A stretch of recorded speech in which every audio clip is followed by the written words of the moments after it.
The sky over Kent had learned a terrible new sound in June of 1944,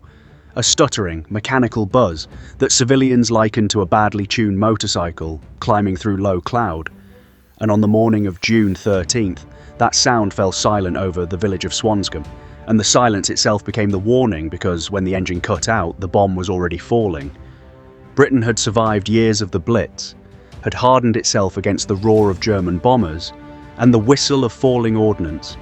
but nothing in the nation's wartime experience had prepared it for a weapon with no pilot, no crew, no human being to bargain with or shoot down in the conventional sense. Only a steel hull packed with explosives and guided by gyroscopes toward London. The Germans called it the Vergeltungswaffe 1, Vengeance Weapon 1, born from Adolf Hitler's 1942 demand for reprisal weapons against British cities, and engineered at Peenemünde by Robert Lusser and Fritz Goslau into a crude but terrifyingly effective flying bomb launched from concrete ramps hidden in the orchards and woodlands of the Pas de Calais. For days after that first strike, the British government said almost nothing, and into that silence rumour poured. Londoners speculating about pilotless aircraft, secret weapons, perhaps even sabotage, until on June 16th, Winston Churchill rose in the House of Commons and confirmed what intelligence officers and Royal Air Force pilots already suspected, that Germany had unleashed an entirely new category of weapon upon the civilian population of southern England. What followed was not full transparency but a careful, deliberate campaign of official disclosure, stretched across the summer of 1944, as the Air Ministry, working alongside scientific intelligence officers and the wreckage analysts at Farnborough, pieced together the anatomy of the device from crashed and captured examples and slowly released its findings to a frightened public.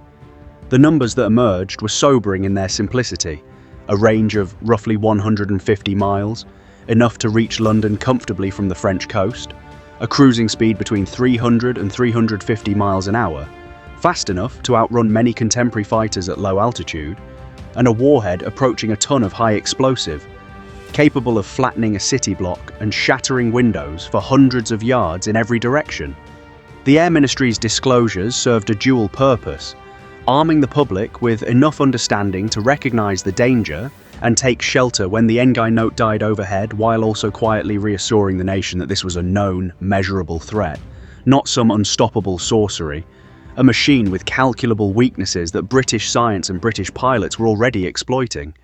Behind the calm language of official bulletins lay an extraordinary defensive effort codenamed Operation Diver, a layered shield of anti-aircraft guns repositioned along the coast, barrage balloons trailing steel cables over the approaches to London, and fighter squadrons flying Tempests, Spitfires and Mosquitoes fast enough to intercept the missile in level flight. Some pilots discovering they could slide a wingtip beneath the V-1's stubby wing and tip it off course with nothing more than disturbed airflow, sending the bomb spiralling harmlessly into open farmland rather than firing a single round. The flying bomb's very predictability, a fixed altitude, a straight course, a known speed, became its undoing, and as the summer wore on, the percentage of V-1s destroyed before reaching London climbed steadily,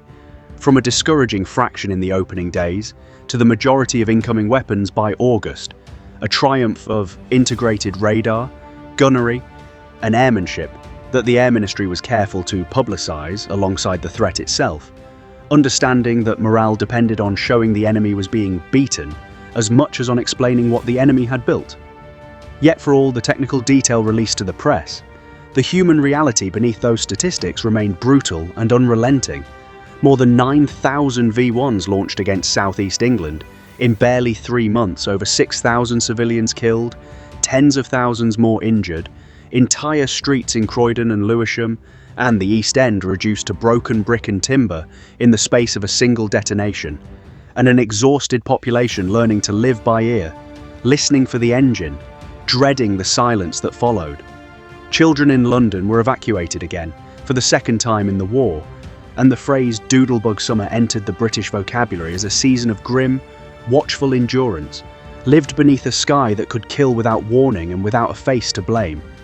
The official disclosures of 1944, for all their careful phrasing, marked a turning point in how a democratic government chose to inform its citizens about a weapon of mass terror, treating the public not as a population to be shielded from frightening facts, but as partners who deserved enough information to protect themselves and to understand the scale of the fight being waged on their behalf, a philosophy that stood in deliberate contrast to the secrecy and propaganda emanating from Berlin. By September, as Allied ground forces overran the launch sites scattered across northern France, the immediate threat to London receded, though the Germans would shift their remaining V-1 capacity toward Antwerp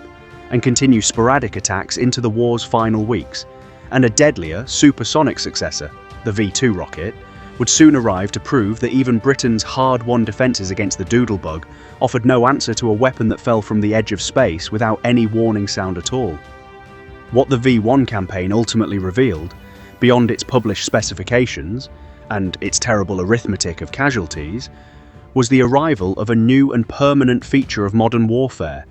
the pilotless guided weapon capable of striking civilian populations from a distance,